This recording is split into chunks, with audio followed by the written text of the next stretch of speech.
The phone rang at 3:47 p.m. on a Tuesday afternoon in late September, and the voice on the other end was one I hadn't heard sound that terrified in 32 years.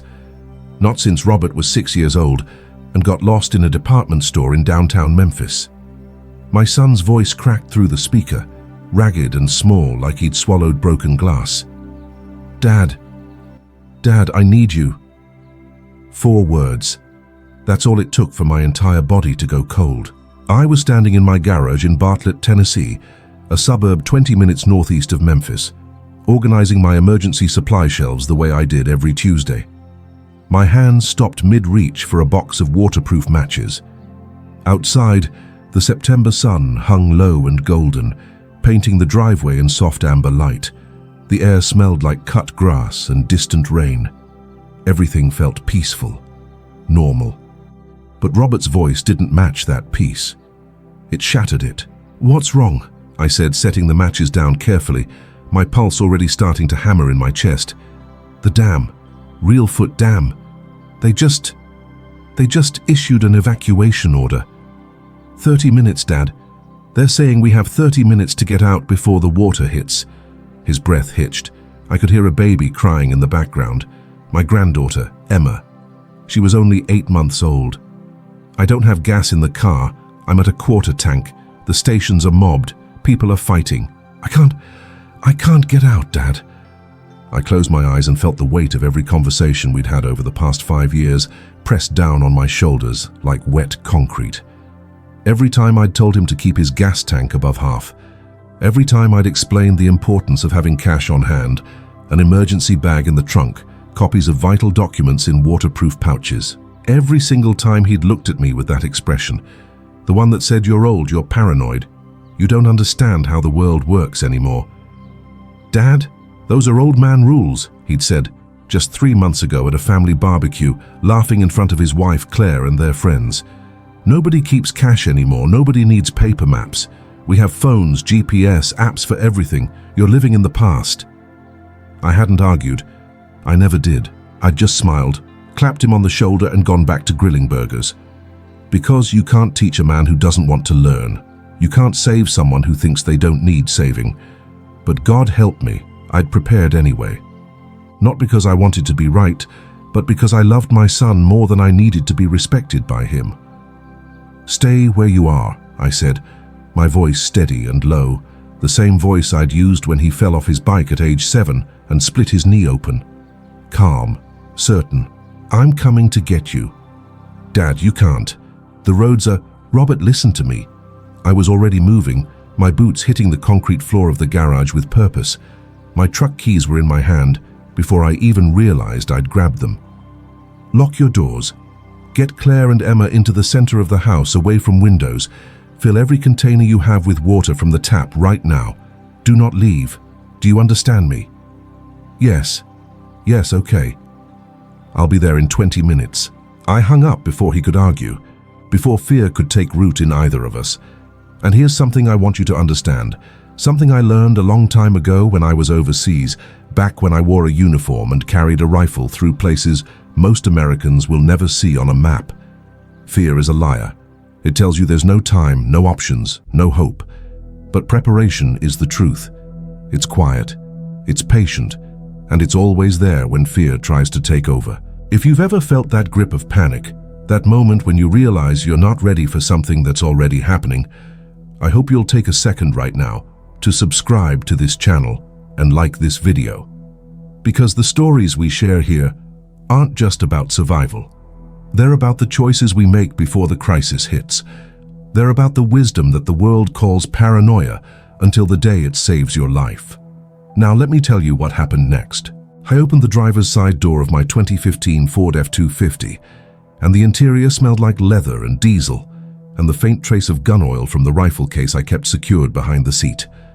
The truck was old, sure, but it was paid off, and every system in it worked. I'd maintained it like my life depended on it, because one day I knew it might. The engine turned over with a deep, reliable growl. The fuel gauge sat just above 3/4 of a tank. 18 gallons, plenty. I reached under the driver's seat, and pulled out a laminated map of Shelby County and the surrounding areas. I didn't need my phone to tell me where to go. I'd drawn the routes myself in red ink, planned for flooding, for traffic, for road closures. There were 3 ways to get to Robert's house in Millington, about 15 miles north. The main highway would be a parking lot by now, but I knew a back route through farmland and old county roads that most people had forgotten existed.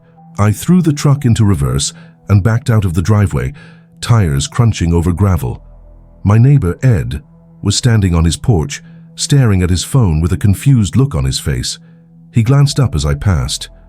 "Steve, you hear about the dam?" he called out. "I heard," I shouted back through the open window. "Get your family and head east. Don't take Route 51, take Old Brownsville Road." He nodded slowly, still looking dazed, like he couldn't quite believe it was real. That's the thing about disasters. They always feel impossible until they're happening. Then they feel inevitable. I pressed the gas pedal down and turned onto the main road. My hands were steady on the wheel, but my heart was pounding so hard I could feel it in my throat. I thought about Robert as a little boy, how he used to follow me everywhere, asking 1,000 questions. "Why do we have to check the smoke detectors, Dad? Why do we need a fire extinguisher? Why do we have to practice where to meet if the house catches fire?" And I'd answered every single question, patient and thorough, because I wanted him to understand that safety isn't about fear. It's about love. It's about caring enough to prepare for the worst so you can protect the people who matter most. But somewhere along the way, he'd stopped asking. He'd grown up, gone to college, married a good woman, started a family of his own, and he'd decided that my way of thinking was outdated, old-fashioned, excessive. "You worry too much, Dad," he'd told me on the phone last Christmas. "You can't control everything. You just have to live your life and trust that things will work out." I'd wanted to tell him that hope isn't a strategy, that trust is beautiful, but preparation is practical. But I didn't, because he wasn't ready to hear it. And I wasn't going to waste my breath trying to convince a man who thought he already had all the answers. Now, as I drove north on the back roads, the radio crackling with emergency broadcasts, I realized that I wasn't angry. I wasn't bitter. I was grateful. Grateful that I'd prepared anyway. Grateful that my son's stubbornness hadn't stopped me from being ready, because love doesn't need permission. It doesn't need validation. It just acts. The roads were eerily empty at first. Most people were still trying to process the evacuation order, still scrambling to figure out what to do. But as I got closer to Millington, I started to see the chaos building. Cars pulled over on the shoulder, hoods up, engines overheated or out of gas. A woman stood on the side of the road with 2 small children, waving frantically at passing vehicles, none of which stopped. I slowed down, rolled down my window. "Ma'am, you need a ride?" Her face was streaked with tears, her eyes wide and red. "My car died. I don't know what to do. My husband is at work in Memphis. I can't reach him." "Get in the back," I said. "Bring your kids. I'm heading north. I'll get you to safety." She didn't hesitate. She grabbed her children, a boy about 5 and a girl maybe 7, and climbed into the back seat, buckling them in with shaking hands. "Thank you," she whispered. "Thank you so much." "What's your name?" I asked, glancing at her in the rearview mirror as I pulled back onto the road. Linda Hayes." "I'm Steve. You're going to be okay, Linda, I promise." I didn't know if that was true, but I said it anyway because sometimes people need to hear the truth they're hoping for, even if the world is falling apart around them. The radio crackled again, the emergency broadcast cutting through the static. "This is an urgent message from the Tennessee Emergency Management Agency. The Reelfoot Dam has suffered a catastrophic structural failure. All residents within a 15-mile radius of the dam must evacuate immediately. Floodwaters are expected to reach low-lying areas within 45 minutes. This is not a drill. Evacuate now." 45 minutes. Robert had called me 12 minutes ago. That left 33 minutes, and I was still 8 miles away from his house. I pressed the accelerator harder. The truck surged forward, the engine humming with power. The back roads twisted through farmland, past fields of soybeans and cotton, past old barns with rusted roofs and farmhouses with peeling paint. The sun was sinking lower now, casting long shadows across the land.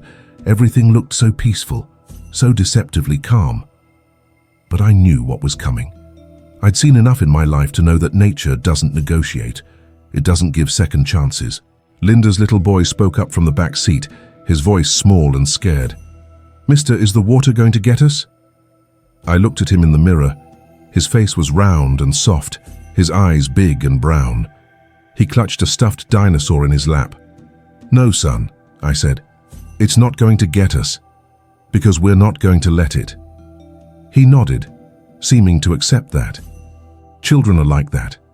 They believe what you tell them, as long as you say it with enough conviction. Adults are harder. They need proof. They need evidence.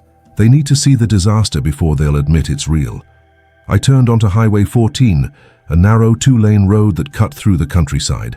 Up ahead, I could see a line of cars beginning to form, brake lights glowing red in the fading light.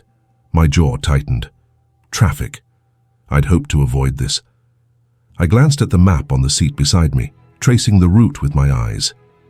There was one more option, a dirt road that ran parallel to the highway, used mostly by farmers to access their fields. It would be rough, but it would be faster. I yanked the wheel to the right and turned off the highway onto the dirt road. The truck bounced over ruts and potholes, the suspension creaking, but it held steady. Linda gasped in the back seat, clutching her children closer. "It's okay," I said. "This truck was built for this." And it was. Because I'd chosen it for exactly this reason. Not because it was flashy or new or impressive, but because it was tough, reliable, and capable of handling terrain that would stop most vehicles cold. We passed a farmhouse where an elderly couple stood on the porch, staring at the horizon. The man raised a hand as I drove by, a slow, solemn gesture. I raised mine back. There was an understanding in that moment, a recognition. We both knew what was happening, and we both knew that not everyone would make it out. 5 more minutes. I was close now. I could see the outskirts of Millington ahead, the small cluster of houses and trailer parks where Robert lived. My phone buzzed in the cup holder. I grabbed it, glancing at the screen. A text from Robert. "Dad, where are you?" I didn't answer. I was too busy driving. I rounded the corner onto Maple Street and my heart sank. Cars were everywhere, abandoned in the middle of the road, doors hanging open, engines still running. People were running on foot, carrying whatever they could grab, pillows, photo albums, crying children. A man in his 30s stood in his front yard, trying to start a lawnmower, as if somehow that was going to help him escape a flood. The absurdity of panic, the way fear makes people forget how to think. I navigated the truck around the obstacles, moving slowly but deliberately, until I reached Robert's house. It was a small ranch-style home with white siding and a chain-link fence around the yard. The grass needed cutting. The gutters were clogged with leaves. I'd offered to help him fix those things a dozen times, but he was always too busy. Always had something else going on. I pulled into the driveway and laid on the horn. 2 short blasts. The front door flew open and Robert came running out, his face pale as bone, his eyes wild. He was wearing sweatpants and an old college t-shirt, no shoes. Behind him came Claire, holding Emma against her chest, a diaper bag slung over her shoulder. Claire's dark hair was pulled back in a messy ponytail, and her hands were shaking so badly I could see them trembling from 20 feet away. I threw open the passenger door. "Get in, now." Robert climbed into the front seat, and Claire scrambled into the back with the baby. She saw Linda and her 2 children already there, and her eyes widened in confusion, but she didn't ask questions. There wasn't time for questions. "Dad, Robert started, his voice breaking. "Not now," I said, cutting him off. "We talk later. Right now, we drive." I backed out of the driveway and swung the truck around. The street was even more clogged than before. A pickup truck had crashed into a mailbox trying to turn around too fast. 2 women were screaming at each other over who had the right of way. An elderly man sat on his porch steps, refusing to leave, his arms crossed over his chest like he was daring the water to come get him. I honked the horn again, long and loud, and people scattered. I drove up onto the grass, around the crashed truck, and back onto the street. My tires kicked up dirt and gravel. The truck rocked and bounced, but it kept moving. Always moving. "Where are we going?" Claire asked from the back, her voice high and tight. East, I said, away from the dam. There's high ground about 12 miles from here. We'll be safe there. How do you know? Robert asked, staring at me like he was seeing me for the first time. I tapped the laminated map on the seat between us. Because I planned for this. He looked down at the map, at the red lines I'd drawn, the notes I'd written in the margins, elevation markers, alternate routes, flood zones marked in blue. His mouth opened slightly, then closed.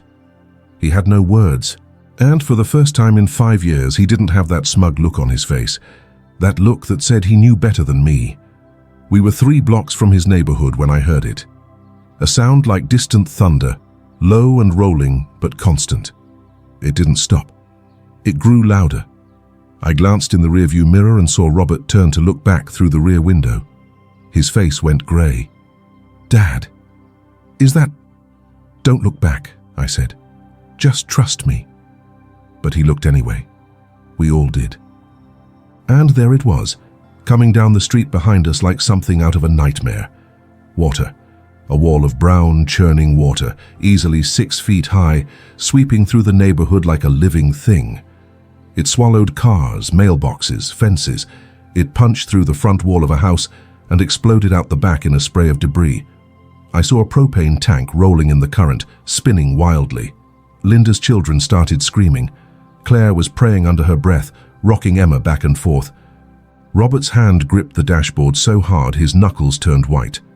I pressed the gas pedal to the floor. The truck surged forward, the engine roaring. We hit 40, then 50, then 60 miles per hour on a residential street. I dodged abandoned cars, swerved around a fallen tree branch, clipped a trash can that went spinning into a yard. The water was gaining. I could see it in the mirror, could hear it.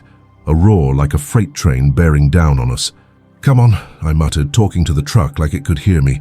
"Come on, girl, don't quit on me now." And the truck didn't quit. Because I'd taken care of it.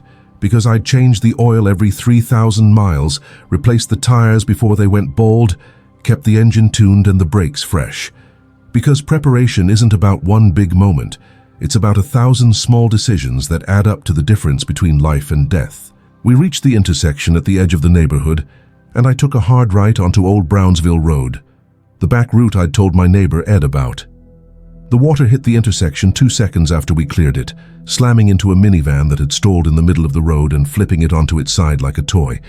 "Oh God," Claire whispered. "Oh God, those people." "They got out," I said, though I didn't know if that was true. I had to believe it was true. Because if I let myself think about everyone we couldn't save, I'd fall apart. And I couldn't afford to fall apart. Not yet. Old Brownsville Road was narrow and winding, but it was higher ground. The water was spreading behind us, branching out into streets and yards and fields, but it wasn't following us anymore. We were outrunning it. The roar faded to a distant rumble, then to nothing. I eased off the gas, letting the truck slow to a reasonable speed. My hands were still gripped tight on the wheel, my arms aching. My heart felt like it was trying to punch through my ribs, but we were okay. We were safe, for now. Robert let out a long, shaky breath. "Dad, I don't know what to say." "Then don't say anything," I replied quietly. We drove in silence for a few minutes, the only sounds the hum of the engine and Emma's soft whimpering. The sun had set now, and the sky was turning that deep purple-blue color that comes right before full dark. I turned on the headlights. Then Robert spoke again, his voice small and broken in a way I hadn't heard since he was a child. "You were right. About everything, and I was so stupid." "You weren't stupid," I said. "You were young. There's a difference. I mocked you, Dad. I laughed at you. I made you feel like you were crazy." I glanced at him. His face was turned away, staring out the window, but I could see his reflection in the glass. Tears were running down his cheeks. "Robert, listen to me." I waited until he turned to look at me. "You're my son. I don't need you to believe in me. I don't need you to agree with me. I just need you to be safe. That's all I've ever needed." His face crumpled, and he put his head in his hands. His shoulders shook. Claire reached forward from the back seat and put her hand on his shoulder, squeezing gently. We drove for another 10 minutes until we reached the high ground I'd scouted years ago. It was an old church parking lot, situated on a hill overlooking the valley. By the time we arrived, there were already a dozen other vehicles there, people standing around in small groups, staring back toward the town, watching the floodwaters spread across the land like a dark stain. I parked the truck and killed the engine. The silence was sudden and heavy. Linda spoke up from the back seat. "Thank you. I don't know how to... you saved us. You saved my children." "You don't need to thank me," I said, turning to look at her. "You just make sure you're prepared next time. Keep gas in your car, have a plan. Teach your kids what to do." She nodded, tears spilling down her face. "I will. I promise I will." Robert opened his door and climbed out. I followed him. He walked a few steps away from the truck, his hands on his hips staring up at the darkening sky. I came up beside him, and we stood there together, father and son, not speaking. Finally, he said, "I need to tell you something." "Okay." 3 months ago at that barbecue, when I said those things about your rules being old-fashioned, my friends laughed. Claire laughed. And I felt smart. Like I'd finally figured out something you hadn't. Like I was more evolved than you. He shook his head, a bitter smile on his lips. "But I was just arrogant, I was a fool." "You weren't a fool, son, you just hadn't been tested yet." He turned to me, his eyes searching my face. "How did you know? How did you know this would happen?" "I didn't know this specifically would happen," I said, "but I knew something would. A flood, a fire, a tornado, an economic collapse, a pandemic, something. Because that's life. Life doesn't owe us safety. It doesn't owe us comfort. And the people who survive aren't the ones who are lucky. They're the ones who are ready." He was quiet for a long moment. Then he said, "Teach me, please. Teach me everything you know, because I have a daughter now, and I need to be able to protect her the way you protected me today." And there it was, the thing I'd been waiting to hear for 5 years. Not an apology, not an admission of being wrong, but a willingness to learn, a hunger to be better. "I'll teach you," I said. "But you have to promise me something. Anything. You teach Emma when she's old enough, you pass it on, because this isn't about me being right or you being wrong. This is about making sure the people we love have a fighting chance when the world goes sideways." "I promise," he said, his voice steady now, strong. We stood there a while longer, watching the lights of emergency vehicles flashing in the distance, listening to the faint sound of sirens. Then I heard voices behind us. I turned and saw a small crowd gathering near my truck. 5 families, people I didn't know, people who had made it out by sheer luck or desperation. A young couple with a newborn, an older man with his adult daughter, a single mother with 3 kids. One of them, a man in his 40s with dirt on his face and exhaustion in his eyes, stepped forward. "I heard what you did. Going back for your son. Picking up that woman and her kids on the road. Do you have any more room in that truck? We got family north of here, but our car's back in the flood zone." I looked at Robert. He looked at me, and without saying a word, we both knew what we had to do. "We'll make room," I said. Over the next hour, we made 3 more runs. I drove those families out to safety, squeezing as many as I could fit into the truck each time, using the back roads and the maps I'd drawn, avoiding the chaos and the rising water. Robert rode with me every time, and with each trip I saw him watching me, watching how I stayed calm, how I made decisions, how I didn't panic when things went wrong. On the last run, as we were driving back to the church parking lot, he said, "Dad, I'm sorry I wasted so much time." "You didn't waste it," I told him. "You were learning. Just took you a little longer than I hoped." He smiled, a real smile this time, and I reached over and squeezed his shoulder. By the time we got back to the parking lot for the final time, the Red Cross had arrived and set up a temporary shelter. Emergency services were coordinating rescues. The National Guard was on the way. The worst was over. 73 families evacuated from the flood zone. 8 dead, the early reports said, people who hadn't made it out in time or who'd refused to leave.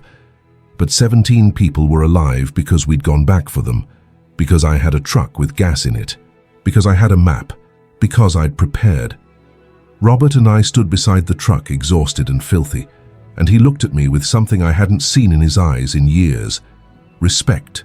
Not the kind a child gives a parent out of obligation, but the kind a man gives another man when he recognizes strength and wisdom. "I love you, Dad," he said. "I love you too, son." The next morning, when the sun rose over the valley and we could finally see the full extent of the damage, Robert asked me to write down all my rules, every single one. He wanted them for himself, and for Emma, and for any future grandchildren I might have. So I did. I wrote them down on a piece of paper I kept in my glove compartment, and he folded it carefully and put it in his wallet. 6 months later, he started his own emergency preparedness blog. He called it The Old Man Rules, and he dedicated it to me. He taught classes at the local community center. He helped neighbors create evacuation plans. He became the kind of man I always hoped he'd be, not because he was perfect, but because he'd learned that pride is expensive and humility saves lives. Sometimes the greatest wisdom looks like foolishness to people who've never been tested. Sometimes the people who prepare are called paranoid, obsessive, out of touch, until the day comes when preparation is the only thing standing between survival and catastrophe. And on that day, the old man rules don't seem so old-fashioned anymore. They seem like common sense. They seem like love. If this story touched something in you, if it reminded you of someone in your life who tried to warn you, who tried to prepare you, who loved you enough to be called crazy, leave a comment below and tell me about it. Subscribe to this channel because we share real stories about real people who learned the hard way that wisdom doesn't age. It just gets proven right. Hit that like button and share this video with someone who needs to hear it. Because in the end, being prudent isn't about living in fear. It's about loving people enough to be ready when they need you most.